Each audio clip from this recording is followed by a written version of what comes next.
So students, previous video में हम लोगों ने साइन एक्स और कॉस एक्स को फंक्शन प्रूव किया, रियल फंक्शन प्रूव किया।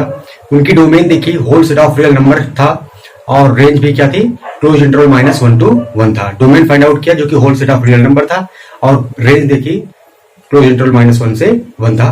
तो एक बार इन्हीं चीजों को फिर से रिकॉल करेंगे, फिर अदर फंक्शंस की बात हम लोग करेंगे। तो साइन एक्स और कॉस एक्स को फंक्शन प्रूव करने के लिए हम लोगों ने क्या किया था, एक्स वाई प्लेन में एक यूनिट सर्किल कंसीडर की थी। यूनिट सर्किल मतलब जिसका रेडियस 1 है और जिसके सेंटर को हमने ओरिजिन ही मान के चला था। यहाँ पर जो सेंटर है वो ओरिजिन पर लाई कर रहा है। ये हमारा एक्स वाई प्लेन है जिसमें हमने एक यूनिट सर्किल कंसीडर की है। सर्किल की रेडियस 1 है, यूनिट सर्किल है तो रेडियस 1 है और सेंटर ओरिजिन पर है। ओके, अब चूंकि ये सभी क्या है, रेडियस है, ये सभी रेडियस है, तो ये जो पॉइंट्स है इन पॉइंट्स के कोऑर्डिनेट कितने हो जाएंगे, इस पॉइंट का कोऑर्डिनेट हो जाएगा क्या, ये डिस्टेंस 1 है। यूनिट सर्किल कंसीडर किया तो डिस्टेंस 1 है, तो इस पॉइंट का कोऑर्डिनेट क्या हो जाएगा 1,0, इसका कोऑर्डिनेट क्या हो जाएगा 0,1, इसका कोऑर्डिनेट -1,0 और इसका कोऑर्डिनेट 0,1। तो इन सभी पॉइंट्स के ये जो डायमीटर्स के एंड पॉइंट्स हैं, जो ये जो है एक्स एक्सिस पर लाई कर रहे हैं, ये दोनों वाई एक्सिस पर लाई कर रहे हैं, इन पॉइंट्स के कोऑर्डिनेट हमने लिख लिए। और अब यहां पर हमने क्या किया, सर्किल पर कोई आर्बिट्रेरी पॉइंट लिया जिसका कोऑर्डिनेट, चूंकि हम एक्स कार्टेशियन प्लेन में भी हैं तो कोऑर्डिनेट के टर्म में बात करेंगे। तो सर्किल पर हमने कोई एक पॉइंट लिया, तो ये पॉइंट प्लेन में भी है, तो सपोज इसका कोऑर्डिनेट a,b है, a,b है। इस पॉइंट को यहां से हमने क्या कर दिया, ओरिजिन सेंटर से ज्वाइन कर दिया, सेंटर से ज्वाइन कर दिया। और इसको हम क्या मान के चल रहे हैं, इस लाइन को OA या OX कहें, इसको हम इनिशियल लाइन मान के चल रहे हैं। इसी से सारे एंगल का मेजरमेंट करेंगे। जब एंटी क्लॉकवाइज डायरेक्शन में मेजर करेंगे तो एंगल पॉजिटिव मानेंगे और जब क्लॉकवाइज डायरेक्शन में मेजर करेंगे तो एंगल को नेगेटिव मानेंगे। तो मान लिया कि हमारा ये जो रेडियस है OP, ये इनिशियल लाइन के साथ x रेडियन का एंगल फॉर्म कर रही है। तो हमने क्या किया था, यहां से क्या किया, एक परपेंडिकुलर ड्रा किया, यहां से पॉइंट P से इस लाइन OA पर एक परपेंडिकुलर ड्रा किया OM। अब चूंकि इस पॉइंट का कोऑर्डिनेट क्या है, a,b है, इसका मतलब ये डिस्टेंस OM डिस्टेंस कितनी हो जाएगी, a हो जाएगी। एंड सिमिलरली ये PM जो डिस्टेंस होगी वो क्या होगी, B होगी, PM डिस्टेंस भी होगी। तो एक यहाँ पे राइट एंगल ट्रायंगल OMP का फॉर्मेशन हुआ था, जिसमें आपने इस एंगल का अगर कॉस लिया था, यहाँ पर कॉस, तो कॉस इक्वल टू होता है बेस अपॉन हाइपोटेनिस। तो हाइपोटेनिस यहाँ पर सर्किल की रेडियस है जो कि 1 यूनिट है, तो आ गया था आपका a/1, तो a इक्वल टू आ गया था cos x। एंड सिमिलरली इसमें जब sin x लिया था इस ट्रायंगल में sin x, तो perpendicular upon hypotenuse, perpendicular b है और हाइपोटेनिस 1 है, तो b इक्वल टू आ गया था sin x। तो a b जो पॉइंट के आपने कोऑर्डिनेट माने थे, आर्बिट्रेरी कोऑर्डिनेट, वहां पर a की वैल्यू आ गई cos x और b की वैल्यू आ गई sin x। a की वैल्यू आ गई cos x और b की वैल्यू आ गई sin x।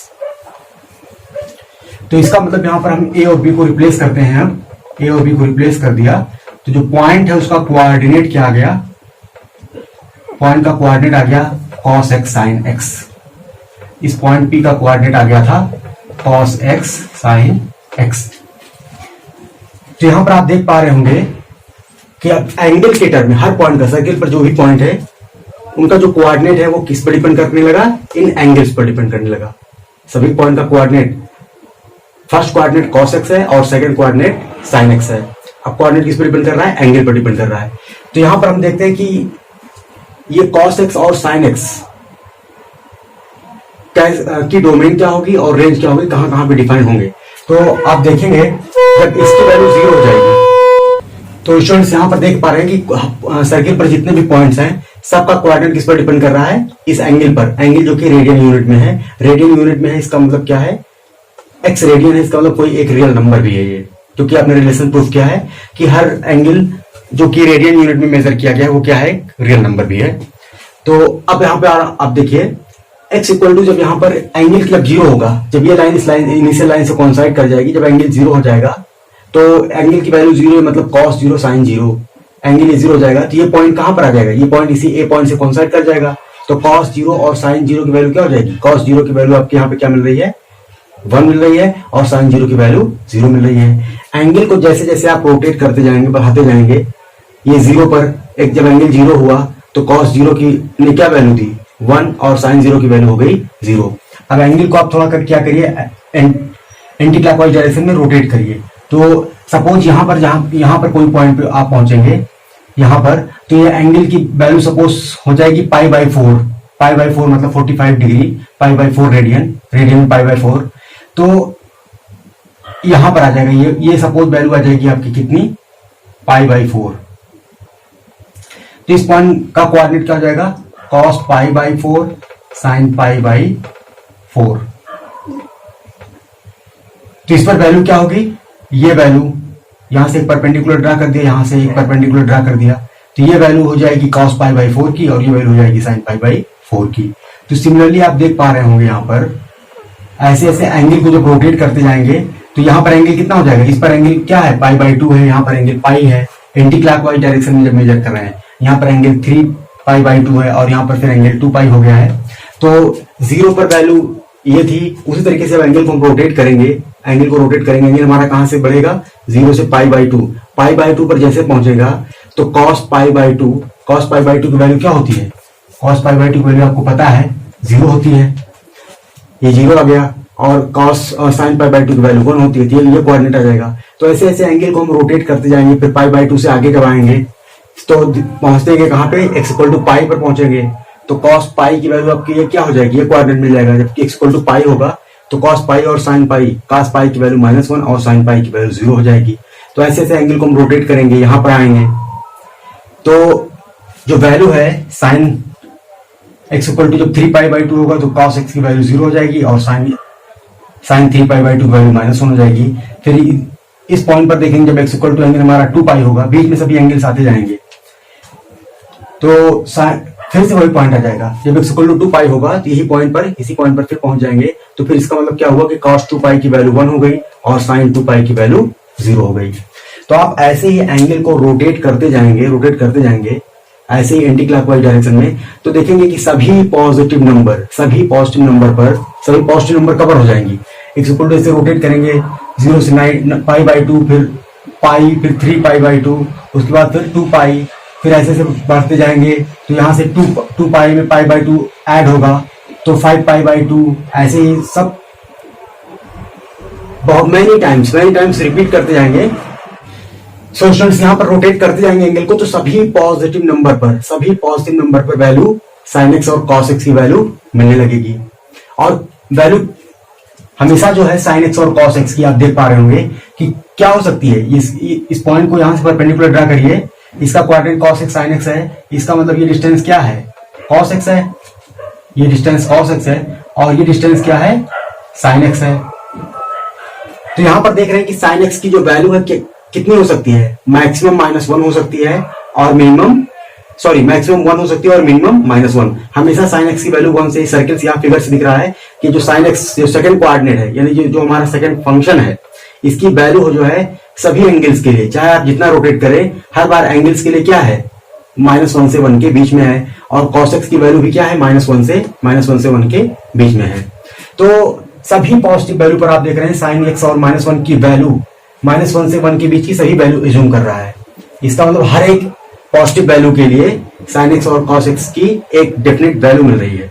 और हर एक एंगल के लिए, कोई भी आप एंगल लेंगे, देखेंगे अगर एंगल, दो एंगल सेम है, कोई भी दो एंगल ले लिया, और फंक्शन प्रूफ करने के लिए आपको क्या जरूरत थी, फंक्शन f x से y में कोई रिलेशन, इसको फंक्शन प्रूफ करने के लिए क्या जरूरत थी, यहाँ पर डोमेन में कोई भी पॉइंट ले तो पहली बात तो उसकी एक इमेज हो, मतलब f x इसमें बिलोंग करे, और कोई भी दो एलिमेंट ले डोमेन में कोई भी दो एलिमेंट लें और उनको अगर इक्वल माने, सच दैट कि x = y, तो this implies that fx = fy। अगर एलिमेंट सेम है तो उनकी इमेजेस भी सेम होनी चाहिए, ये डेफिनेशन थी फंक्शन की। तो यहां पर आप देख पा रहे होंगे कि अगर दो एंगल सेम है तो उनके करस्पॉन्डिंग, दोनों एंगल एक ही हैं तो उनकी इमेजेस भी क्या होगी, एक ही होगी, x और y इक्वल है तो उनकी इमेजेस भी इक्वल होंगी। तो क्लियरली ये क्या है, सभी इसी तरीके से सभी पॉजिटिव नंबर्स पर ये डिफाइन हो गया, और वैल्यू हमेशा -1 से 1 के बीच में है दोनों की। सिमिलरली अब नेगेटिव पर बात करते हैं। तो जब आप जो है इस लाइन को इस डायरेक्शन में रोटेट करेंगे, इसी को पॉइंट को इस डायरेक्शन में रोटेट करेंगे, सपोज ये आपका एंगल क्या होगा, -x, ऐसे से रोटेट करते जाएंगे, तब पर भी क्या होगा, फंक्शन cos x और sin x की वैल्यू हमेशा -1 से 1 के बीच में होगी, और हर कोई भी दो एंगल लेंगे x और y, अगर वो इक्वल है तो उनकी वैल्यूज भी, उनके करस्पॉन्डिंग जो sin x और cos x दोनों की वैल्यूज भी क्या होंगी, इक्वल होंगी। तो इसी तरीके से आप रोटेट करते जाएंगे तो सभी नेगेटिव नंबर्स कवर हो जाएंगे, सभी नेगेटिव नंबर्स पर ये डिफाइन हो जाएगा। और एंटी क्लॉकवाइज डायरेक्शन में जब रोटेट करेंगे तो सभी पॉजिटिव नंबर्स को ये कवर कर देगा, सभी पॉजिटिव नंबर पर डिफाइन हो जाएगा। तो आप देख पा रहे होंगे कि यहाँ पर साइन एक्स और कॉस एक्स की इस तरीके से सभी पॉजिटिव नंबर, सभी नेगेटिव नंबर इंक्लूडिंग जीरो सब पर डिफाइंड है, सब पर डिफाइंड है। इसका मतलब इस फंक्शन की डोमेन आपने क्या कही थी, डोमेन आपने कही थी, डोमेन साइन एक्स और कॉस एक्स की, इन दोनों फंक्शंस की डोमेन आपने कहा था, डोमेन इन दोनों फंक्शंस की साइन एक्स और कॉस एक्स की डोमेन आपने कहा था, डोमेन क्या थी, whole set of real number, और रेंज एंड रेंज क्या थी, क्लोज इंटरवल -1 to 1। क्योंकि आप देख पा रहे होंगे कि किसी भी डोमेन के कोई किसी भी पॉइंट के लिए कॉस एक्स की वैल्यू -1 से 1 के बीच में है और साइन एक्स की वैल्यू भी -1 से 1 के बीच में है। तो इसकी रेंज हो गई क्लोज इंटरवल -1 to 1 और डोमेन हो गया whole set of real number. तो इतनी बातें हम लोगों ने क्या किया था प्रीवियस क्लास में। सो स्टूडेंट्स, अब हम लोग अदर ट्रिग्नोमेट्रिक फंक्शंस की बात करते हैं, tan x, cot x, sec x और cos x। आपको पता है कि tan x इक्वल टू क्या होता है, sin x upon cos x, cot x equal to होता है cos x upon sin x और sec x इक्वल टू होता है 1 अपॉन cos x और cos x इक्वल टू होता है 1 अपॉन sin x। और आपने फंक्शन वाले सेकंड चैप्टर फंक्शन में प्रूफ किया था, देखा था, डिपेंड किया था कि कोसेंट ऑफ ये क्या है, दो फंक्शन tan क्या है, दोनों का कोसेंट है, cot भी दोनों का कोसेंट है और sec x भी क्या है, कोसेंट है इस फंक्शन का, कांस्टेंट फंक्शन का और cos x का। और cosec x भी क्या है, कोसेंट है कांस्टेंट फंक्शन 1 का और इस फंक्शन sin x फंक्शन का। और आपने डिफाइन किया था कि quotient of two function is itself a function, दो फंक्शन का कोसेंट भी फंक्शन होता है। और आपने यहाँ पर प्रूफ करके दिखा दिया कि sin x cos x क्या है, फंक्शन है। तो ये सभी भी क्या हो गए, क्योंकि ये सब क्या है, कोसेंट है दो फंक्शन का, इसलिए ये खुद भी फंक्शंस हैं। और आपने ये भी देखा था कि इनकी डोमेन क्या होगी, इनकी डोमेन से उन पॉइंट्स को हटाना होगा, उन चूंकि सभी क्या है, रियल नंबर पर डिफाइंड है। तो ये सभी कोसेंट फंक्शन की डोमेन क्या होगी, सेट ऑफ रियल नंबर से उन पॉइंट्स को हटाना होगा जहां पर डिनोमिनेटर वैनिश कर रहा है, जहां पर डिनोमिनेटर 0 हो रहा है, जिन पॉइंट पर डिनोमिनेटर 0 हो रहा है। तो देख रहे हैं इन सभी 4 फंक्शंस के डिनोमिनेटर में या तो साइन है या तो कॉस है।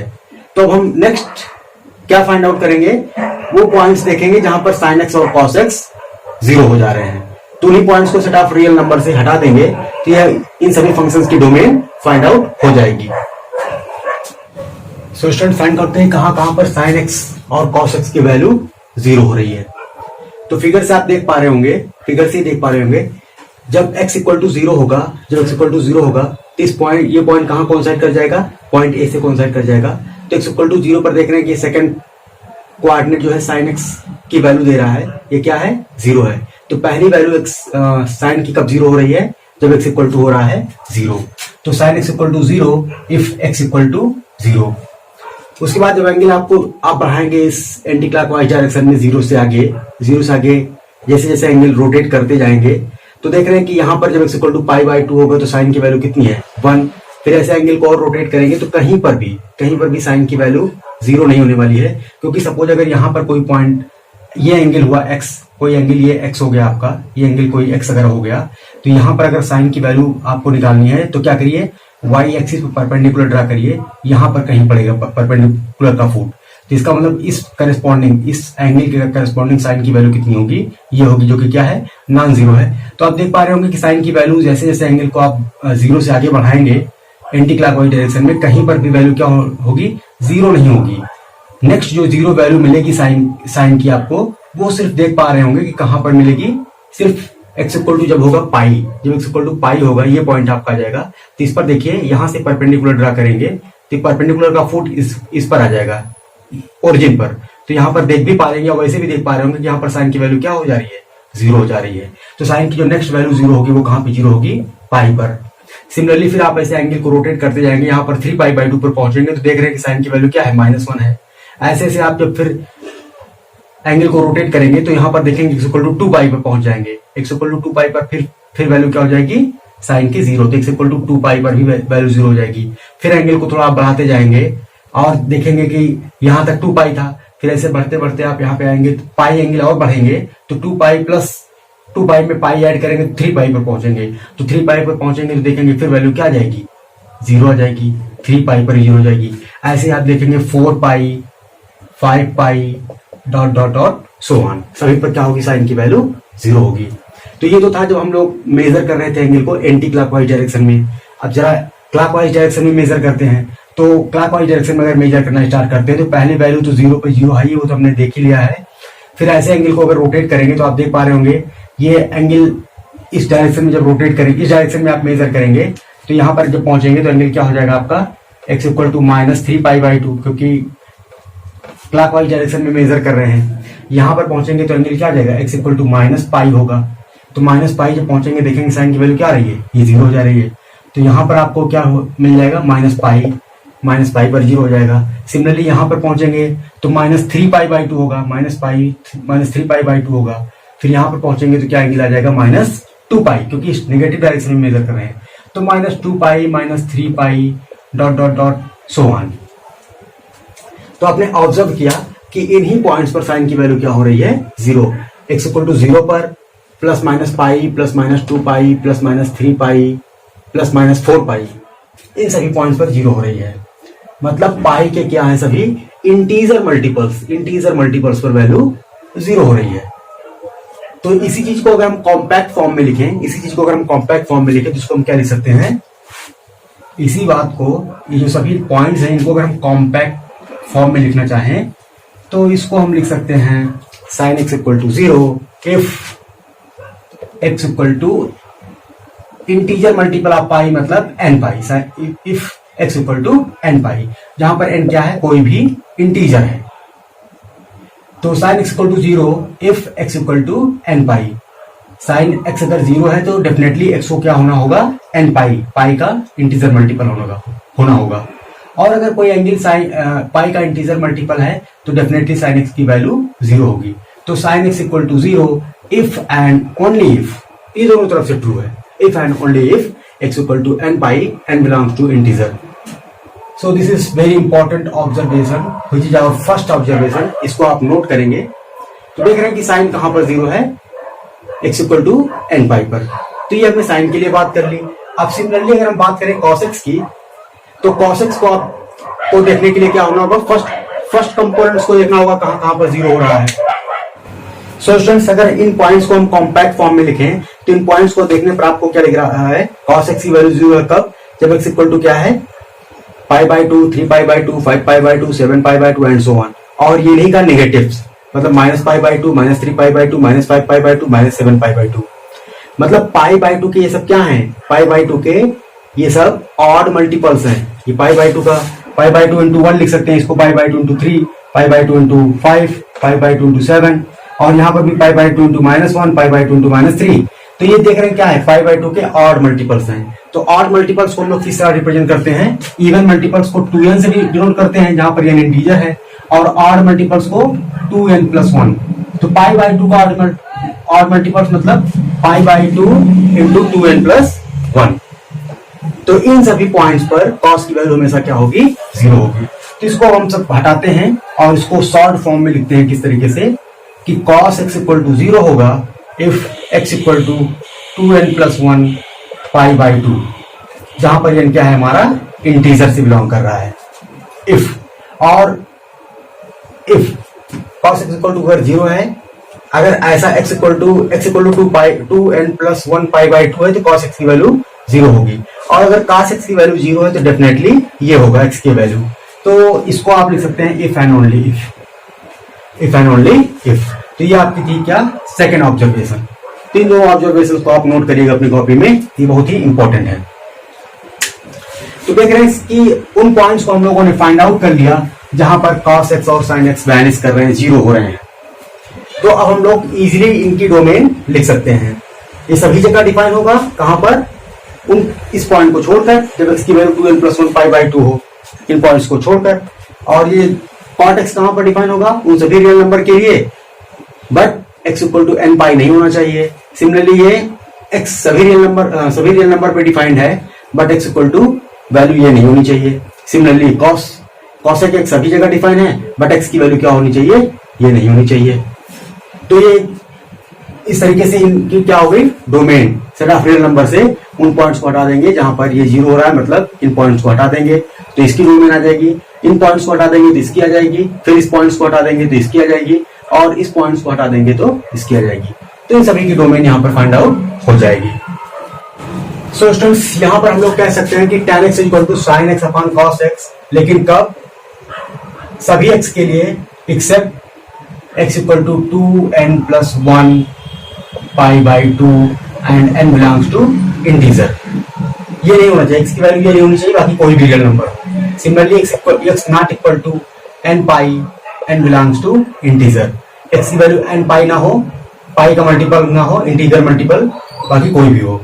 सिमिलरली यहाँ पर भी अगर बात करें तो यहाँ पर सभी x के लिए है except x equal to 2n plus 1 pi by 2, और इसकी बात करें तो सभी x के लिए but x not equal to n pi नहीं होना चाहिए, n belongs to integer, n belongs to integer. तो ये सभी फंक्शंस की भी डोमेन अब, और सभी फंक्शंस की डोमेन पता चल गई और सभी फंक्शंस भी एग्जैक्टली डिटरमिन हो गए।